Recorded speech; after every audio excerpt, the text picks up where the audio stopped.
I mean, Being recorded. Yeah, Oh, there we go. so There's the boss.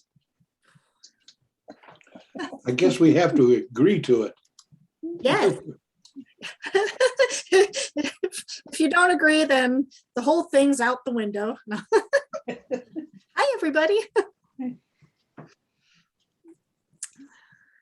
So how's your day going, miss? It's wet outside. Really? Yeah, that's what I hear. Actually, right now I hear it raining. So, but I got to work from home today, but I got a lot done, which was really nice. So how's everybody else doing? Hi, Tim. hi, Sarah. How are you? Oh, fine. Good. And my wife's doing pretty good, so I am too. I wasn't sure. I was hoping everybody got the new meeting link that I sent out, but I'm also logged into the other link on another device, just in case anybody logs in there as well. So I'm managing multiple Zoom meetings at the second, just in case people didn't get the message. So Multitasking. Very good.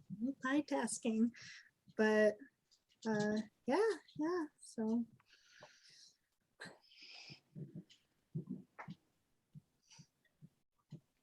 I hope more than this is coming. I know, yeah, it makes you wonder if with the rain, if everybody was just kind of astronomy club, we won't be looking at any stars anytime soon. No, that's for sure. But I hope so too, because we've got so many exciting things going on right now. When I was just sitting down and started listening in, I heard you guys chatting about the telescope lending program, and I wanted to share that with everybody because that's super cool and exciting, because we're like that close to Mhm. to being ready to launch everything. So Mhm. Actually, it looks like there's a YouTube video. I haven't watched it yet. Where a guy demonstrating how to use it. yeah, I've shared that in the last couple newsletters because so the Library Telescope Lending Program, they have a series of videos that they have on their channel. And I know just with talking with mom and dad there and wanted to chat with the group a little bit about it to see what they thought, but I thought it might be beneficial to almost have a checklist of to-dos, I guess, of and marking off that people are actually ready to check out the telescope. So maybe we have them watch like that YouTube video so that they're familiar with the telescope. And they do a once over with the telescope with a member of the astronomy club. And of course, part of that is also that they sign off on the a lending agreement, basically, that is in draft form right now. So yeah, it's nice to not recreate the wheel and just use the information that's out there already, because people have been offering this program for a lot longer than we have. But we will be the first library in Oregon, once our telescopes go live, to officially register as a library telescope lending library as part of that national program. So I think that's going to be pretty cool. So That's unless awesome. somebody decides to beat us to it, but I don't foresee that happening anytime soon. So No, that's awesome, Sarah. Somebody might beat us. I hope not. It's funny. I even shared to the Night Sky 45 Facebook group last night that we were really close to starting our lending program, and we got a lot of support there too. And I had even one of their members in a post some time ago that I had responded to had even mentioned that they were trying to get the Salem Library interested in offering that program, but they couldn't get anybody to bite. Newburgh had a telescope that they were lending, but it wasn't the telescope from this program. It was a different telescope. In fact, I think it was one of those smaller compact telescopes. The one that our newest member, I think the same telescope she has, that they were lending, but I don't think that the components all came back or something, and they took it out of circulation. So they're no longer offering a telescope. So we do have, though, 2 binoculars in circulation. So we are moving forward, and 1 pair have already been checked out. So Awesome. That's great, Sarah. Yeah. I figured those binoculars would be a popular item once they hit. yeah. Well, the person who checked them out, the reason she checked them out is because her husband's been wanting a pair, but she wasn't sure what pair to get for him. So they checked this out so she could take it home and see if those are going to be a good pair for him, so that maybe she could turn around and make a purchase for the holidays for him. So I reckon it might be a good way for people to start dabbling and stargazing without putting the money up front and having all the support ahead of time before they make any commitment with a purchase. So that's how I kind of want to market it almost a little bit, even is like I was telling Mom, the whole try before you buy campaign through the library. So Yeah, and that'll work with the binoculars and the telescopes both. yeah. That way they can see if they're really interested in it before they go out and spend a lot of money on buying the telescope that's going to be sitting in the closet for the rest of their lives Until they donate it to us. No. until they donate it to you. Have you ordered up that other eyepiece for the? Yep. All the components actually are ready to go. So I actually, today, the citizen science kit, which is measuring light in the night, that kit left today to go to the CCRLS office to get cataloged. So we'll have the citizen science kits available soon. And on the telescope portion of it, I just need to finish up that lending policy portion of it, and utilize the Cricut machine to get the stickers printed out for the telescope. And once I feel good with all the components that go along with the telescope, I need to create a draft mark record, which is basically what needs to go into the system. And then I'm going to send that with the bundle basically that goes with the telescope to CCRLS, and then they'll help me get the cataloging portion of all of that done. So it'll probably take me another week maybe to finish up. I just finished the citizen science kits this week so that they could go out. So I'm thinking next week I'm going to finish up the telescope portion of that, and then start dabbling with the Cricut. I sure do wish I had somebody handy that felt a lot better with that machine than I do, but I'm going to start playing around with it, I think next week or the week after, and see if I can't start getting some stickers printed out. Sarah, you might check with, what's her name up at the school? Her name evades me right now, like most names do. But I bet they have someone up at the school who's very familiar with that Cricut machine.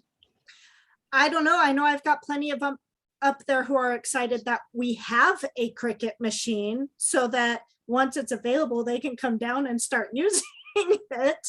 Oh, so That you can doesn't look sound over their like a shoulder problem. while they're using it and learn how. Yeah. It's crazy because there are so many tutorials out there on this machine. It's almost overwhelming. And I know it's just a matter of doing, right? And then it'll probably be fine. I'm just intimidated by all the things that it can do. I don't want to break it. Oh, yeah. Or get one of your really smart volunteers from the high school and say, this is going to be your project. And we want you to learn how to use it and teach everybody else that wants to learn how to use it. Right? Good luck. That should work. Sarah, do each of those Celestron scopes you've been loaning out come with a unique serial number on them? Are they serialized from the factory? I don't believe so. No. Oh, we'll be doing that anyway for ourselves, obviously. Yeah, well, yeah, we'll identify, each telescope will have a unique item ID associated with it for our system side of it. Yeah. Mhm. Yeah, It but doesn't actually, matter then. that's a really good point. And I know, like, when we print out these stickers and labels and stuff, and we'll obviously be putting our information on them too. Mhm. But yeah, it would be really nice to be able to track them back somehow. Why don't those things come with warranties? Oh, does this violate warranty to loan scopes out? Good point. Hopefully we won't need a warranty. Hmm. So that's what's new in library land for telescopes anyways.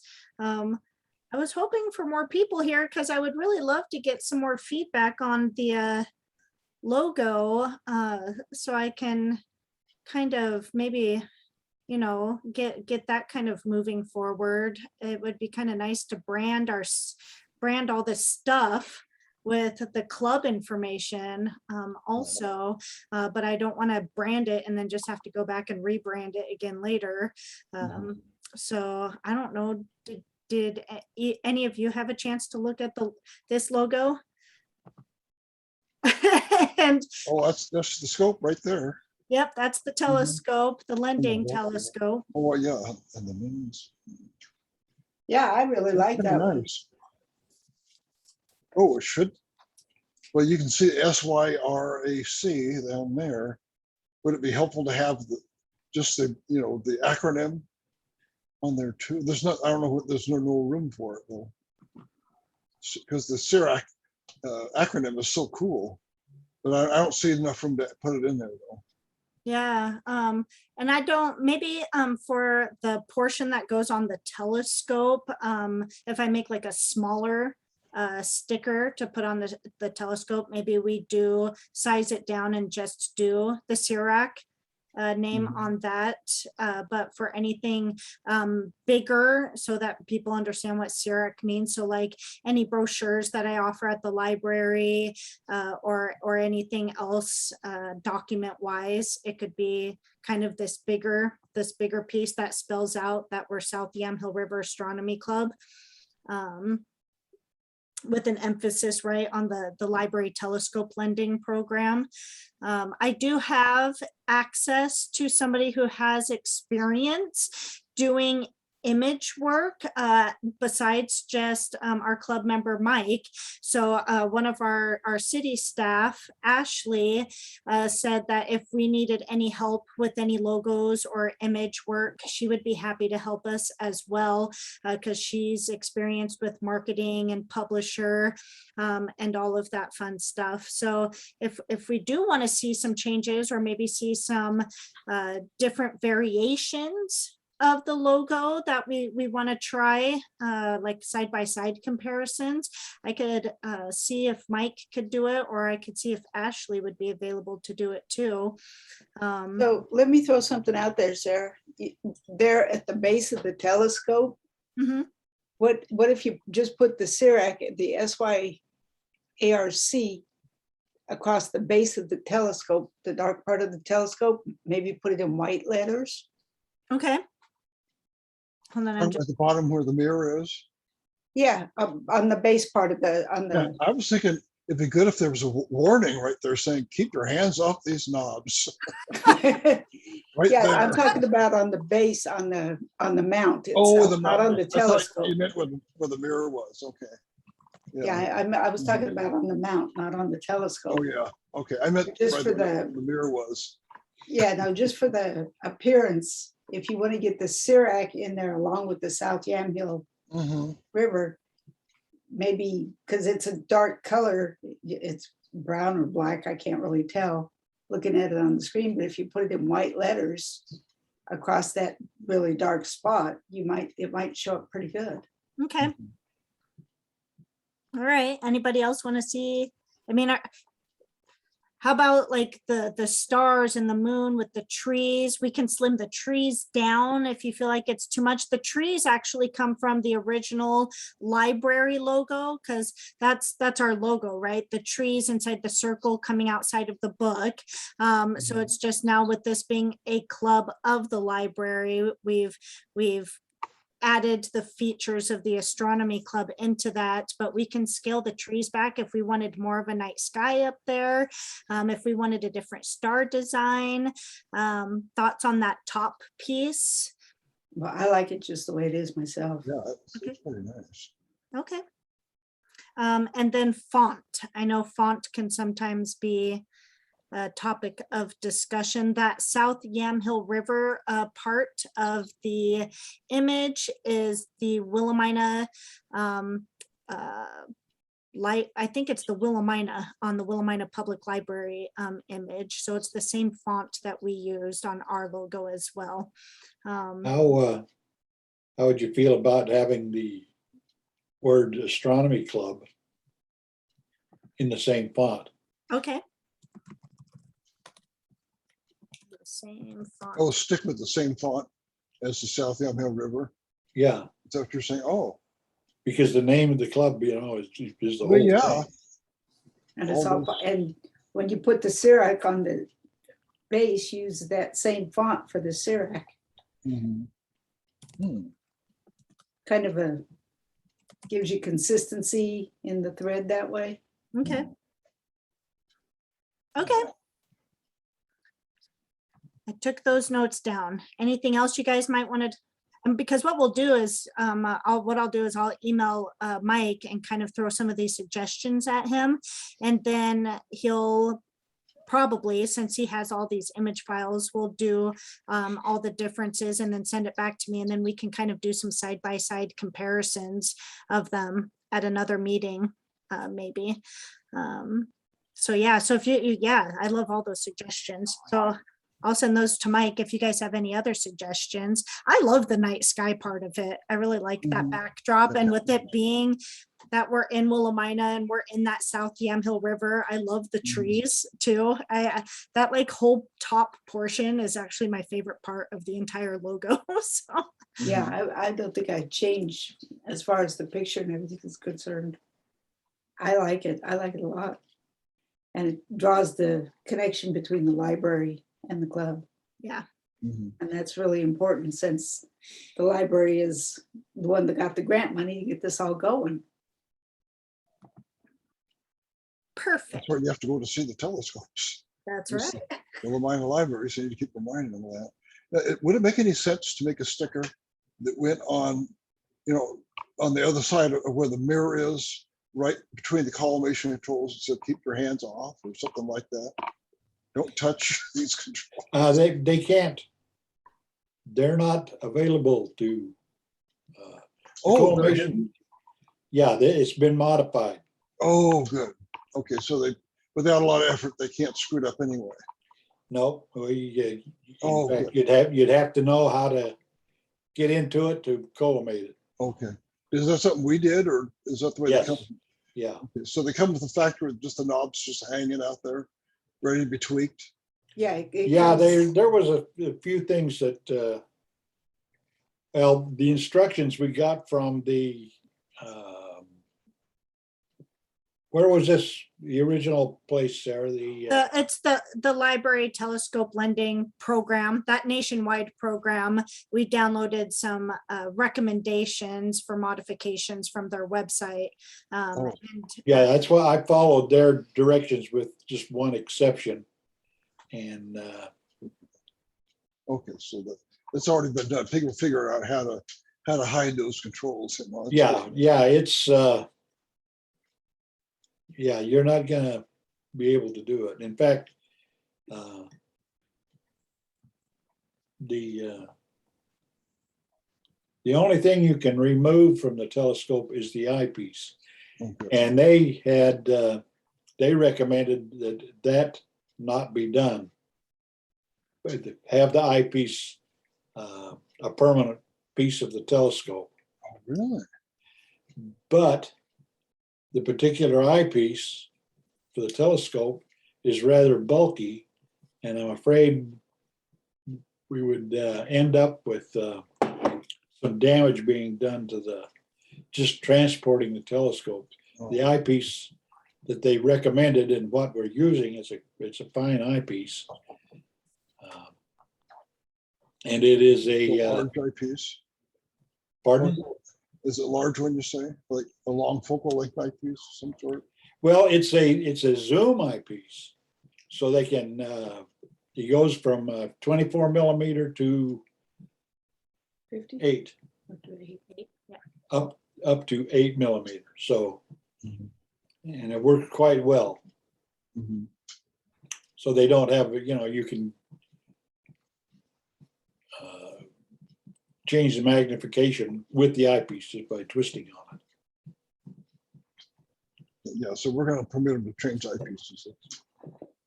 Yeah, that's, But I felt, and I discussed it with Sarah, that I felt, and I think she agreed with me. I hope she did anyway. Oh, yeah.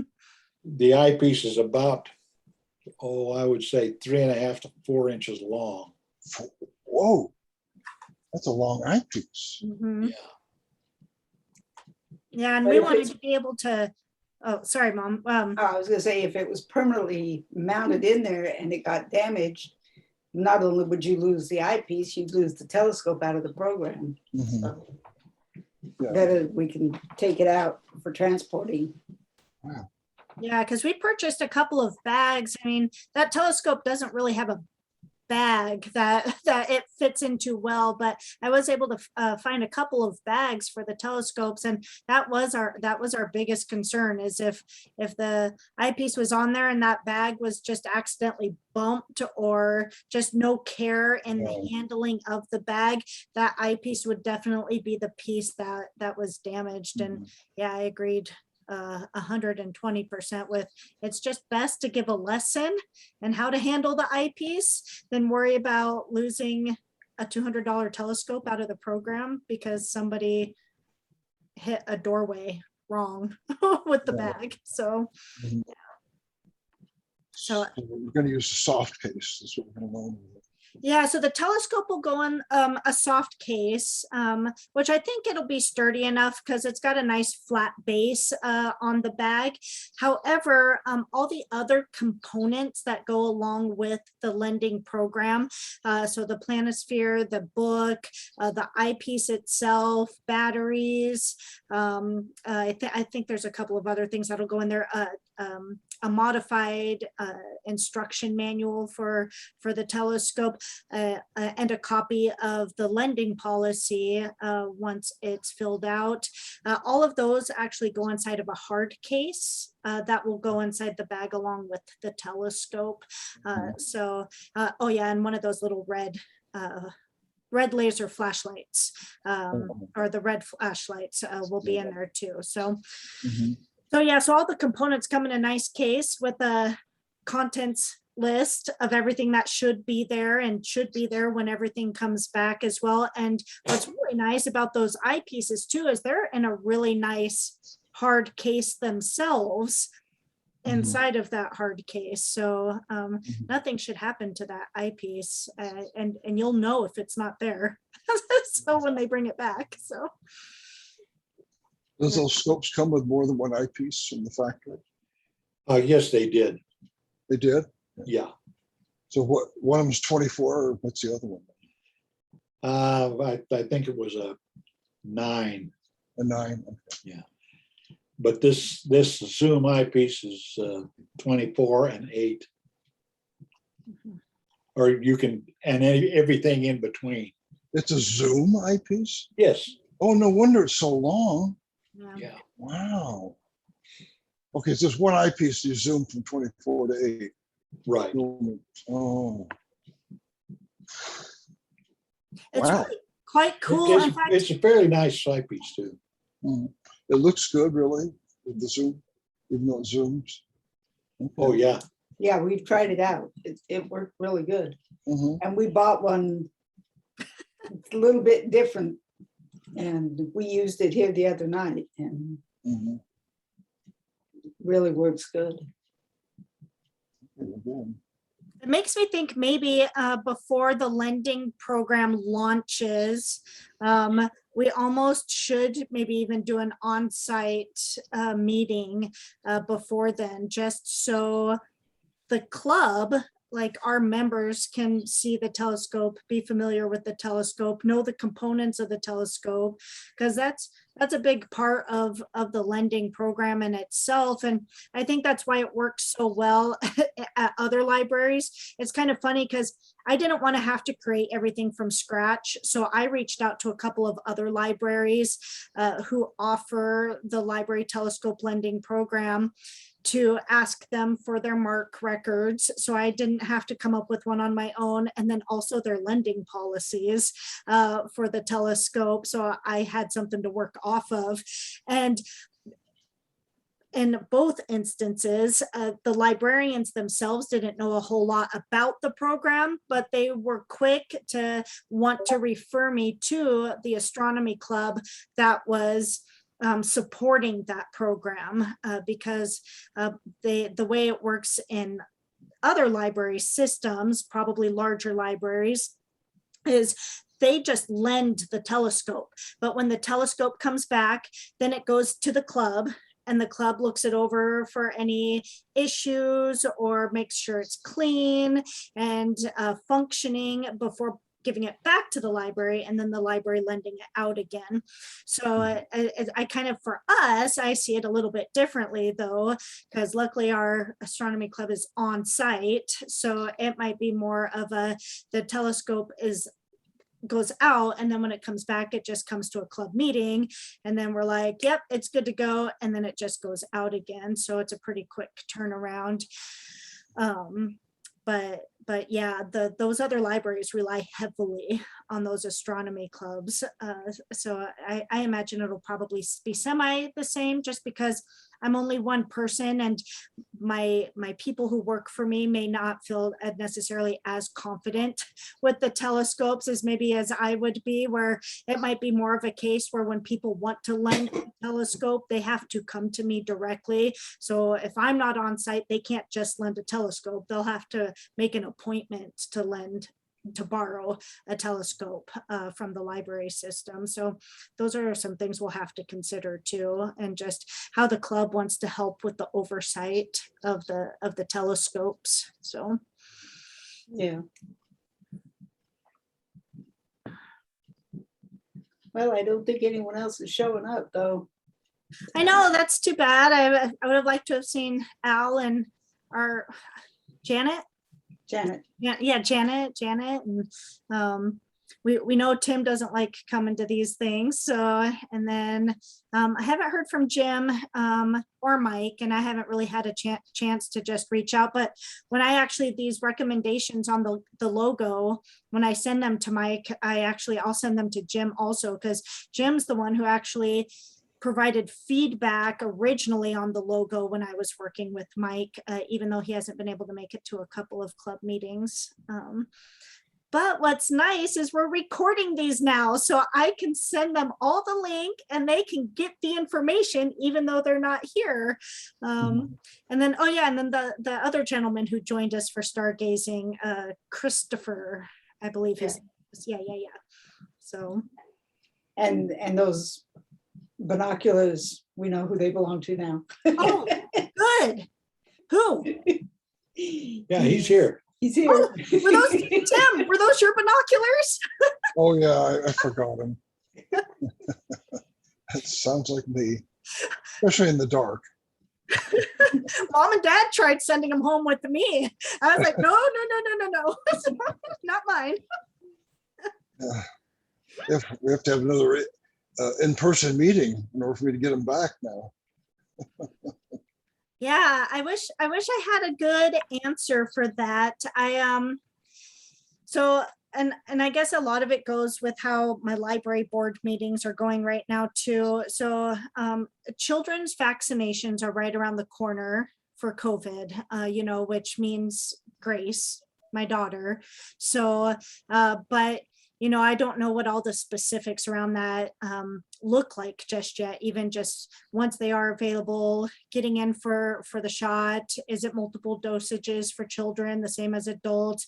And the timeline for being fully vaccinated after the dosage. So what I've told my library board and what my library board has agreed on is that in January, we will revisit going back to the hybrid meetings because by then I'm sure a lot of those specifics will be worked out. And we're still in mask mandates right now, and I don't know what that's going to look like going forward, but I was talking to Mom a little bit about it, and I don't know about you guys, but sitting for an hour talking a lot like I do in a mask is just the worst. So I like to be free when I talk. So That's why it was so nice here the night we had the stargazing here, is everybody, we were outdoors, everybody was able to talk, and there was space and no masks required. Oh, no. oh no, I don't have mine with me. You're always prepared. I refuse to put a mask on for a Zoom meeting. It ain't happening. Yeah, Zoom meeting mask required for Zoom meetings. I'm not afraid no computer virus.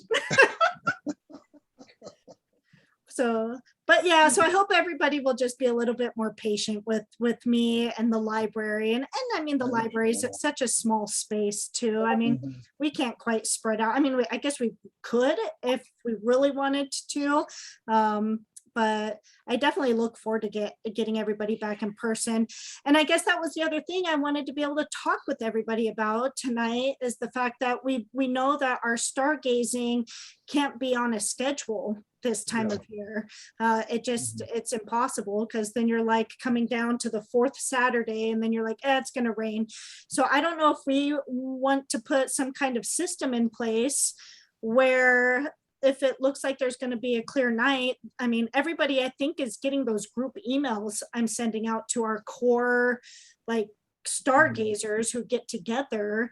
If we just want to all feel welcome to just reply to all at those emails, if we see an opportunity coming up where we want to have a stargazing evening, because I mean, those winter skies are absolutely beautiful, and I sure wouldn't mind getting my telescope out.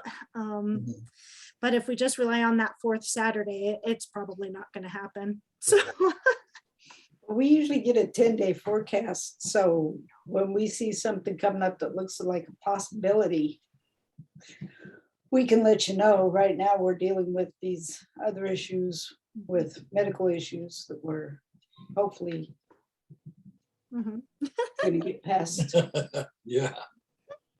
soon. yeah. Well, yeah, and we were kind of talking too. I mean, I don't know, Mom and Dad, how you feel about it, but I mean, that night at your guys' place with the observatory, I mean, that worked out really well. And I haven't had a chance to connect with Kenna yet and talk about the opportunities to maybe shield those specific lights that are right there in that neighborhood. But I do have a one-on-one meeting scheduled with her for Monday afternoon, and I would be more than happy to bring it up and find out, if we would have her support in the event that, it's something that we have to go directly to PG and E for. I don't know, but if we can get those lights shielded, it was plenty dark. I mean, even Al and Christopher commented on how dark it was right there in your guys' backyard. Yeah, So- if we could shield these lights, it would be great. And we don't mind, we don't mind having the yard opened up. It's not a problem. Okay. And if it's convenient for everyone, Yeah. I got no issues with it. For Yeah, one winter, thing I it was sure is thinking of- nice. oh. What's that, Tim? Oh, I was just thinking during the rainy season, I mean, it can clear up and be nice at night, with a moment's notice. But if you're out in our backyard, it's going to be muddy if it's been raining recently. Yeah. So it'd be nice if there's some place where they surface it dried off quickly, whatever that might be. So even if it had been raining early in the day, if it cleared up, we could possibly set up, but where would we go with something like that? Lamson Park.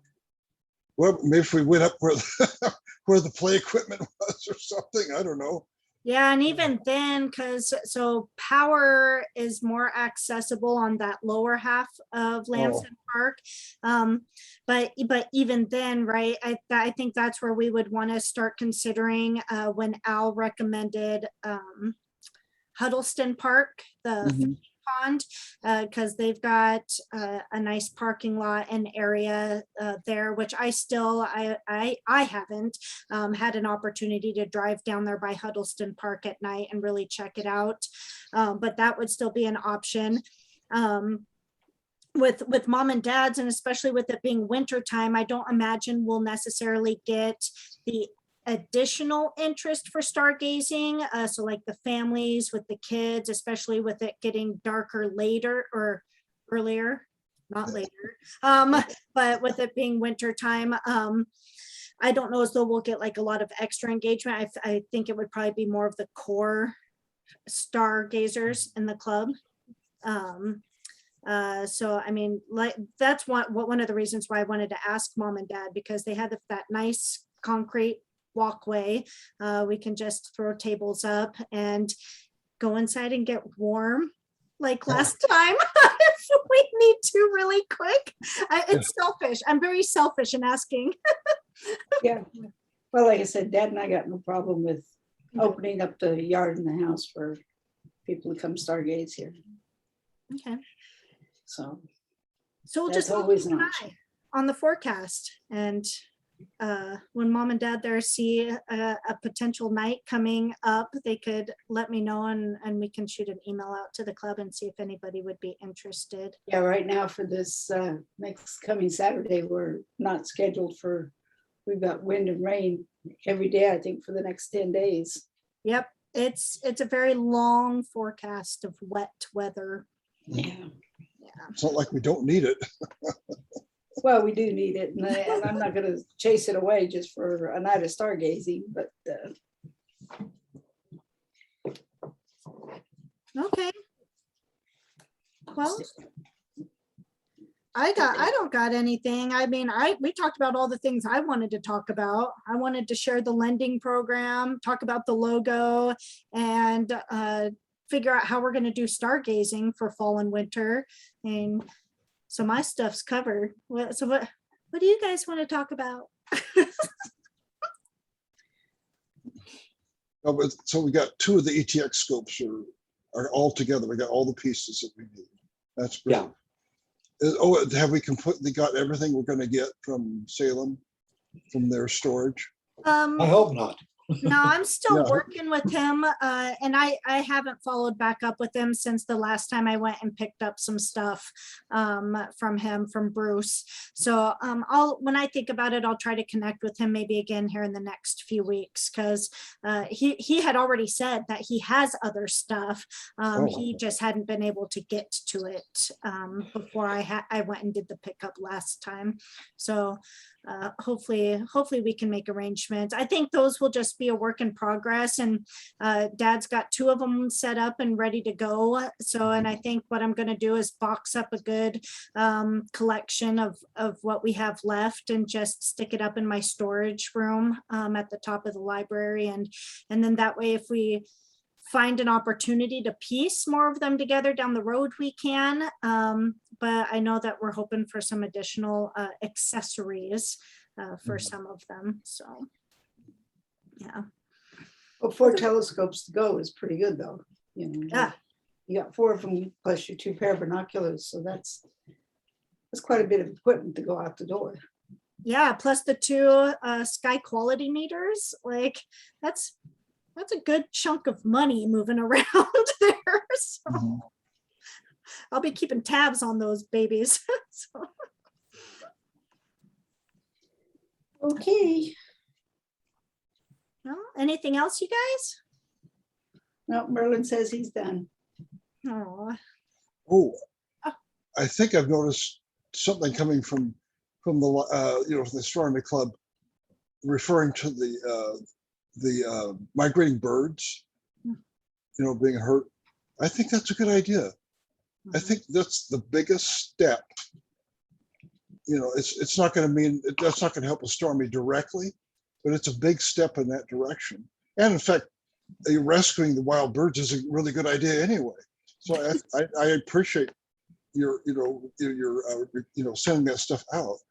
I think it's a good thing to keep, to support this, thinking about we're slaughtering, I don't know how many millions or billions of birds every year, mostly in the migration seasons. And we've just been ignoring it for decades. Yeah, I really like that too. I'm glad you mentioned it, Tim, because it makes me wonder if maybe down the road, as we start formalizing club topics going forward and programming opportunities, it might be cool to partner up with the Audubon Society and maybe do a program that even helps to kind of educate even just our local communities about why our dark skies are so important for our flying friends. Because yeah, that's kind of, if anything could get people, I think, to see the value, that's probably the easiest of all the things. Just get people thinking about, all this light pollution and the downside to it. It does. Even I suppose we could do all our astronomy during the migration season. If they turned up all the lights, it'd be really tempting to do that, wouldn't it? Really get out there. Well, I don't know what's going on this year. We usually have a couple of hundred geese over here in the baseball field. There's none over there this year. The geese are not there. They're not there at all. Oh, And this is migrating season. This is when they go south. And none of the Canadian geese are out here. Huh. I wonder if we've done something to make it less friendly for them. Or maybe they got killed off somewhere else. I don't know. When they're migrating. It's kind of strange to not have them out there. Usually every morning when we go out to shoot our game of pool in the morning, we see the field is just full of geese, and there's none out there this year at all. Wow. That's interesting. That makes me want to kind of do a couple searches and see. The other thing too, I'm glad you mentioned that, because it made me think too. I shared on the Facebook page that the city of Pittsburgh has just put in a bunch of dark sky friendly code and policy where they're going to start changing gears and shifting and becoming dark sky friendly in the city of Pittsburgh. So I'd be interested in getting my hand on some of their city development and code, seeing what changes they plan on making over the next few years. But it's a whole program where they're even using satellite images, and they're taking all of the before pictures right now so that they have a baseline, so that going forward over the next however many years, they can take photos and see the during and the after once they implement all of their changes. So I thought that was pretty cool too. So. Yeah. That's encouraging. Yeah. That's a big enough step to encourage me, at least. Yeah, for a large city to pull that off, I think that's great. Yeah. So now we just need our small cities to do it. Set the pace. So we'll see what we can do. We'll start someone. Let's start with these two lights over here and we'll move forward from there. Okay. And the geese will appreciate it. I haven't read anything about how many wild birds small towns are slaughtering. They don't have any tall buildings or anything, but they might. There might be some. I don't know. I mean, well, but they again, get lost. if we can get all the big cities with all the big buildings forced into thinking about this, that's still a huge step. Yeah. Well, yeah, and even locally too, I've often thought about, but have never really gone out of my way to make the connection or talk with anybody. But I mean, a lot of our local agriculture relies on, our critters and our bugs. And it would be really interesting to even get their perspective of how much they rely on that ecosystem, but how much that ecosystem is disrupted. by light pollution. And especially with our neighbors here, with the mills, and our neighbors who live out there next to those mills. I mean, because I mean, really, that's our biggest light pollution threat in our area, our lumber mills. And unless you're where I'm at here in Salem, and then, you know, it's everything. So, but it would be cool to be able to have some of those more open, candid conversations with some of our community members about like how these things truly do impact them without them even realizing it. So.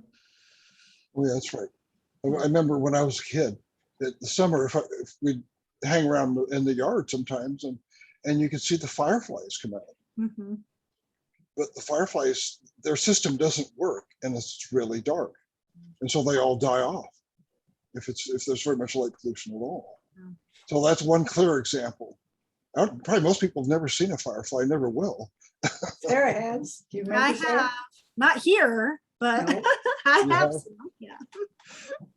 We saw them back in Kentucky. And the lightning bugs are different. They have a really bright flash that probably could work in light pollution, but the fireflies is a continuous low level light. That's how they find each other. And so they're just gone. I don't know if anybody relies on them, and you know, with you're not going to see them in light pollution. So it's how many insects that are valuable are harmed. I think I've read a little bit about that, not much. Well, yeah, I didn't even realize how many of our nocturnal friends, like moths and bats, they're pollinators too, just like a bee or a butterfly. So I mean, we really do rely on them, I think, more than we realize it. But I think, like, to your point though, Tim, I mean, something visually that people can see, which I mean, we all appreciate birds, right? I mean, it's hard to imagine a day ever going outside and what if you didn't hear the birds anymore? No, Like, all the birds are gone, period. yeah, like that would be insane. So it's like, yeah. I never Yeah, thought I of just it don't, before. I don't think the bats need to be living in my umbrellas, just for the record. It's not inconceivable. I can imagine writing a short story about how over a period of time, all the wild birds were gone. There was nothing left but canaries and parakeets, of course, the domesticated birds. All the rest were gone, and nobody even noticed because it happened slowly. And all the people that wanted to generate all this light pollution, made sure that nobody noticed. Of course, Oh, that would be unimaginable, wouldn't it? yeah, No wild birds left. that would be insane. Yeah. And of course, if we kill them all in the US, that means the ones that go pass through the US would be gone in South America and in Canada too. They'd be dead everywhere. Yeah. We're almost that callous. To think about it, we're just about that callous right now. Yeah. And I think they've been covering this up for decades. I read it within the last year. I think they've always known it, but somebody just took the initiative and started going at it every morning during migration season and counting the bodies right next to the big buildings. Yeah. And he would know which side of the building to go on to count because he knew which direction they were migrating that time of year. And he started counting hundreds beside every building every day and taking that to the city, pointing it out. And I think that's the first time anybody paid attention. Yeah. But they must have been picking up the birds and throwing them away every day and not saying anything. Well, I was gonna say that's a lot of cleanup too. Yeah. So, So yeah, that's an interesting thought. yeah. Just have to extrapolate a little further and there's none left. And nobody would know or care. I would know. I would know. No, I know that's what they would want, is to Yeah. make sure nobody noticed or cared. Sorry. Yeah. And on that note, so everybody out there, during migration time, make sure you turn off your lights. So, Yeah. Okay, well, I'm gonna go get back in my chair and get comfortable. all righty. Well, it was nice seeing you guys all tonight. So, and we'll do this again next month. And if anything comes up or available before then, we will just all send an email out and find a time to get together. Sounds Okay. good. Alrighty. Well, it was nice seeing you, Tim, and I will see you guys next week, Mom and Dad. So, I'll come kidnap that baby from you on Monday. thank you. All All right. right. Good night, Tim. Good night. Bye. Good night. Yeah.